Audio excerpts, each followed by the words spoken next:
आपके जितने भी रिश्तेदार आपके डाउनफॉल के लिए तैयारी कर रहे हैं, ये सोच लो बस भाई, तोड़ना है तोड़। तो गाइस कैसे हो, welcome back to my YouTube video. तो गाइस आज हम बात करने वाले हैं जो आपके हाफ ईयरली सिलेबस आने वाले हैं उसके लिए आपको पढ़ना कैसे है। सबसे पहले जो हम बात करते हैं, आपने भाई सोच रखा है कि वो एकेडमिक कम बैक करेंगे, फलान करेंगे, ढिकान करेंगे। भाई पहले भाई सोचने से, पहली बात मेरी सुन लो, सोचने से कुछ नहीं होता।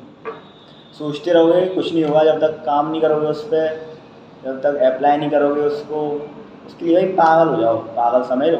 ठीक है, तो हम आज इस आपने कंटेंट उसमें देख लिया होगा कि आज हम करने वाले हैं, बताने वाले हैं हाफ ईयरली के लिए स्ट्रेटजी। तो सबसे पहला हमारा आता है,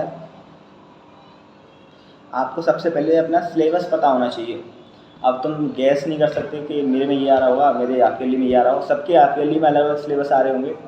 तो आपको सबसे पहले कंफर्म करना है अपने टीचरों से कि आपके हाफ ईयरली सिलेबस में एक्चुअली आ क्या रहा है। अगर आपको सिलेबस पता होगा तो आप उसमें एग्जीक्यूट कर सकते हो अपनी प्लान्स को। ठीक है, ये बात हो गई। सेकंड चीज़ हमारी आती है, आपको भाई रियलिस्टिक रहना पड़ेगा। पहली बात तो आप सोच रहे हो, अपने टाइम टेबल बना लिया और टाइम टेबल के साथ चलेंगे। पहला दिन हमने टाइम टेबल के साथ करा, दूसरा दिन हमारा ऐसा हमने 1 से 2 अपना स्टडी का बताया, तो आधे घंटे 15 मिनट में लेट हो गया, 1:15 हो गए मुझको, तो मैंने पूरा दिन ही छोड़ दिया। तो रियलिस्टिक रहना है अपने गोल के साथ कि आपको हाफ ईयरली में अच्छा स्कोर करना है। फिर उसके बाद करना है स्मार्ट स्टडी करनी है आपको। ये नहीं कि बस आप चैप्टरों को रीड कर रहे हो और आपके चैप्टर ख़त्म होते जा रहे हैं, आप नोट्सों को फेर रहे हो, नोट्सों को याद कर रहे हो, आपका चैप्टर ख़त्म हो गया। भाई अब कॉम्पिटेंसी बेस्ड क्वेश्चन आएंगे जो कि कंसेप्ट के ऊपर रहेंगे, तो आपको बस उनको ही बार बार नोट्सों को नहीं पढ़ना है, आपको क्वेश्चन लगाने हैं। ठीक है, और आप ऐसा भी कर सकते हो, इसको अपने फ्रेंड्स को बता रहे हो, फ्रेंड को एक्सप्लेन कर रहे हो, तो आप इसमें ऐसा भी कर सकते हो। और चौथा हमारा मेन चीज़ आती है प्रैक्टिस। अब बार बार तुमने कोई कॉन्सेप्ट पढ़ा, उसके क्वेश्चंस को बार बार प्रैक्टिस करोगे तो उसको मतलब कॉन्सेप्ट को आपके दिमाग में छप जाएगा, आपको बहुत अच्छी तरीके से वो कॉन्सेप्ट आ जाएगा। आप सर भी कह देना तुम्हारे क्लास के, आप इसको समझा दो, पूरी क्लास को, पूरे स्कूल को समझा दो, तो आप समझा दोगे गुरु, इतना मेरा मानना है। ठीक है, तो उसके बाद आते हैं, आपको एनर्जेटिक रहना है, स्ट्रेस नहीं लेना ज़्यादा कि मेरा इतना सिलेबस रह गया है, इतना कवर करना है, परसों से एग्ज़ाम है और मेरा कुछ नहीं हुआ है। ऐसे सोचते रहोगे तो कुछ कर भी नहीं पाओगे, ना तुम्हारा कुछ हो रहा, और जो तुमने सोचा था हाफ ईयरली में इतना मार्क्स लेके आना है, वो भी भाई बिल्कुल नहीं आ रहे। ठीक है,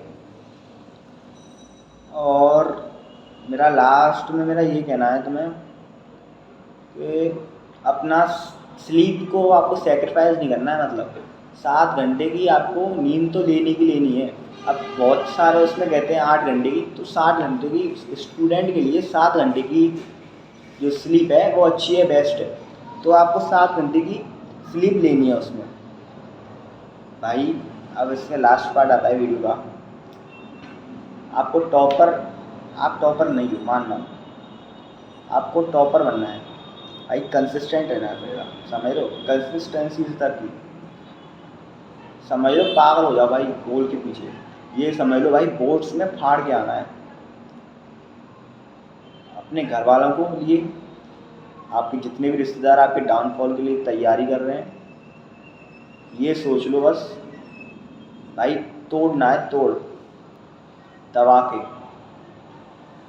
तुमसे ही कह रहा हूँ भाई, पागल हो जाओ, ऐसा स्कोर ला के खड़ा कर दो कि घर वाले और वो रिश्तेदार तुम्हारे जो तुम्हारी डाउनफॉल की वो कर रहे थे, वो चौंक जाए, चौंक, वो कहते भाई ये कैसा हो गया, ये लड़का तो भाई खेलता रहता था, बातें करता रहता था, कोई टीचर होंगे तुमको नहीं मानते होंगे, टीचर बात करता रहता था पूरे दिन, ये इतने कैसे ले आया भाई। वो जब कहेंगे ना, जब अंदर से इतनी खुशी आएगी ना तुमको, बता रहा हूँ तुमको भाई, वो बहुत हो।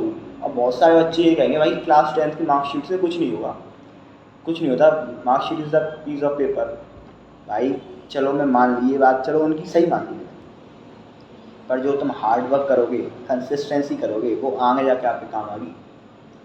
तो guys be consistent and be hard working guys, bye.